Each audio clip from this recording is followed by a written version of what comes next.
મિત્રો તમારું સ્વાગત છે આપણી યુટ્યુબ ચેનલ ઉપર।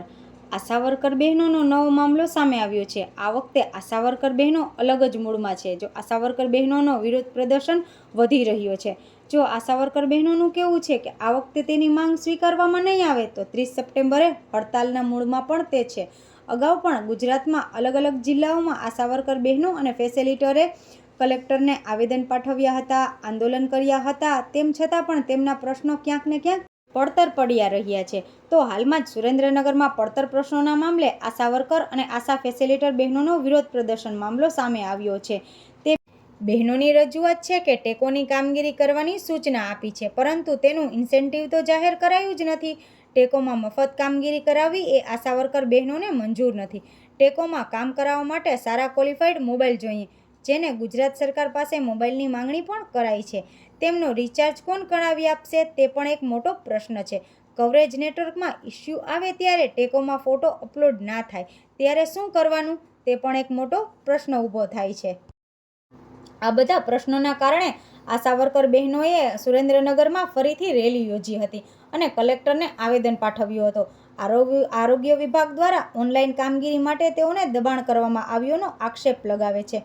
તેઓને લઘુત્તમ વેતન, કાયમી પગાર વધારો સહિતની માંગોની રજૂઆત કરી હતી। સુરેન્દ્રનગર જિલ્લામાં ફરજ બજાવતા આશા વર્કર અને ફેસિલિટર બહેનોનો પડતર પ્રશ્ન મામલે શહેરમાં રેલી યોજી જિલ્લા કલેક્ટર તેમજ ડીડીઓને આવેદનપત્ર પાઠવ્યું હતું, પરંતુ 15 દિવસ જેટલો સમય થઈ ગયો હોવા છતાં પણ તેના અગાઉના પડતર પ્રશ્નોનો કોઈ નિકાલ આવ્યો નથી। સરકાર દ્વારા કોઈ હકારાત્મક જવાબ ન આવ્યો હતો, તેથી ફરી વખત રેલી અને સૂત્રોચ્ચાર સાથે કલેક્ટરને લેખિત રજૂઆત કરી હતી અને પડતર પ્રશ્નોના ઉકેલ લાવવાની માંગ કરી હતી। તેમજ આગામી 30 સપ્ટેમ્બર સુધી તમામ પડતર પ્રશ્નોનો ઉકેલ નહીં આવે તો સામૂહિક હડતાલ પર જઈ શકવાની પણ ચીમકી ઉચ્ચારી હતી। આ રીતે આ વખતે આશા વર્કર તેના સારા મૂડમાં છે કે જો તેને કોઈ હકારાત્મક નિર્ણય લેવામાં નહીં આવે તો તે આ વખતે હડતાલના મૂડમાં છે તેવું લાગી રહ્યું છે। અને આશા વર્કર અને આશા ફેસિલિટર બહેનોને મદદ કરવા તમે પણ વધુમાં વધુ બહેનોને આ વિડીયો શેર કરજો અને આ રીતે તમે પણ આશા વર્કર અને આશા ફેસિલિટર બહેનોની મદદમાં ભાગરૂપ બનજો। ધન્યવાદ। 40 પ્રકારની કામગીરી કરાવવામાં આવે છે અને પગારમાં ફક્ત માત્ર 1850 રૂપિયા ફિક્સ વેતન આપે। આ કોઈ ફિક્સ વેતન કહેવાય?